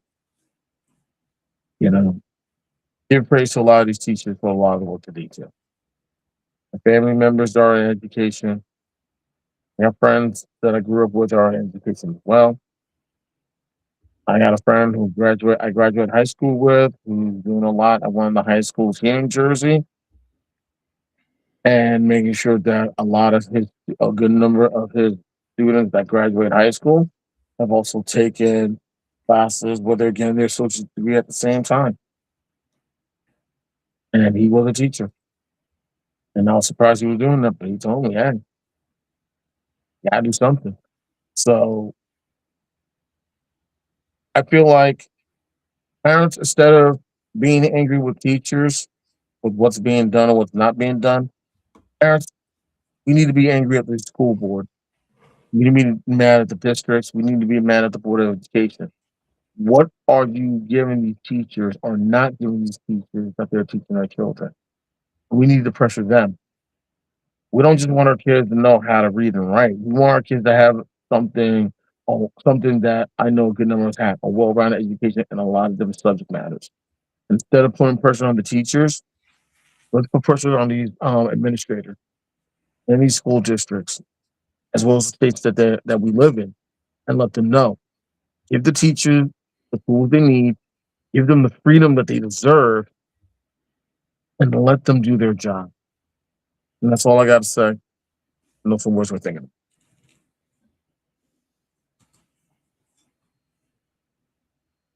All right, so for my final statement, I mean, honestly, the way I sort of just processed this whole conversation in a sense, because pretty much there was a thought that I was thinking about, but I probably forgot it already, but it'll probably come to me. But honestly, it's just like I said, it's just the way of education these days. You really have to look at it in the sense of where do you look at it in the sense of the kid. I think, yeah, it's really what you look at in the sense of the kid. Because I think honestly, there's a lot of things that just comes down to it. But okay, there's my question. Here's my thing, right? Well, not my question, but my statement. But I think honestly, when you look at education, I think the real question of tonight is how do we look at education and how it should be viewed? Because honestly, there's this idea that education is the information that we neither have to learn or understand one or the other, but we're only taking a test where it's neither reading comprehension and mathematics comprehension. It only comes down to these two. Well, in certain timing, because of course in other timing throughout the years, then it's going to be also about science and also about writing. But I just think at this point, I think the real big question here is what do we deem as education? Because honestly, I'm gonna be honest with you. If you, this is my way of thinking, because I've been so gone from school. I never really stopped learning just because I left high school, and I've never attended to college, trade, or university, nothing like that. I don't think so. Like, oh, the dead end mark or the quote unquote the only way for you to advance in education is only for you to go to a trade, a community college, or university, or a decent standard high college. Like, it don't stop there because a lot of people have already did the work and they're now putting it in books where they sort of just breaking it all down to where they're saying, hey, instead of worrying about the fluff, read this book because you probably learn more from this than you ever learn from going into college or whatnot. And in all honesty, like, you're gonna learn most of these stuff, and plus you have the internet right in front of you. I mean, no one's not stopping you from learning something if you're just doing the work and digging it up. It's all based upon what you're willing to do and what you're willing to apply yourself towards. So that's how I look at it. I mean, yeah. All right. I want to thank everybody for tuning up tonight. It was a fascinating conversation. Like I said in the beginning of my statement earlier today, I do feel teachers are way underpaid and they don't have the right tools to do what they need to do. The teachers who care. So I think we need to change that. We need to give them the tools they need. They need to give them, parents to back them up. everything they need to do their jobs correctly. Let's do a quick schedule update. So tomorrow night, we're talking about what if Anakin Skywalker went with Darth Maul. That should be a conversation in itself. Paul, you want to go with your show? Yeah, so tomorrow night, I mean Thursday night, we conclude our series on the 9 different types of intelligence. We're going to end with talk about one in particular, existential intelligence. And so, so we're going to chop that up as well as just summarize, kind of bring everything together. Certainly, a lot of it, some of these points I've raised in tonight's show, um, and just how to engage parents and hopefully give them some ideas of where they can go forward, especially if you identify certain traits in your kids as young. How can you leverage that, and how can you take advantage of it, and put your kids in a better position to succeed? And I certainly highly recommend anyone. Again, it should be we should have a playlist certainly on the Sparta HQ Network for our shows for next gen training and possibly this group of shows in particular. So certainly go back and watch the previous shows and so you can get caught up. But I think we want to offer all this content. We want to offer it as something that you can go and share with other people, and certainly get them at least thinking about things in a different way, and taking positive steps to improve their lives and the lives of those around them. So, And we're definitely having a gray area on Sunday, and we're gonna be Monday wrestling talk, wrestling, and we're gonna be back next week with is freedom of speech under attack?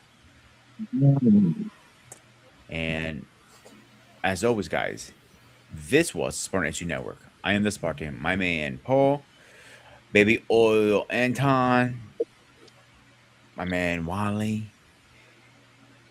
Where is that intro? There it is. As always, stay fresh, stay safe, and I'll see you guys on the next one. Have a good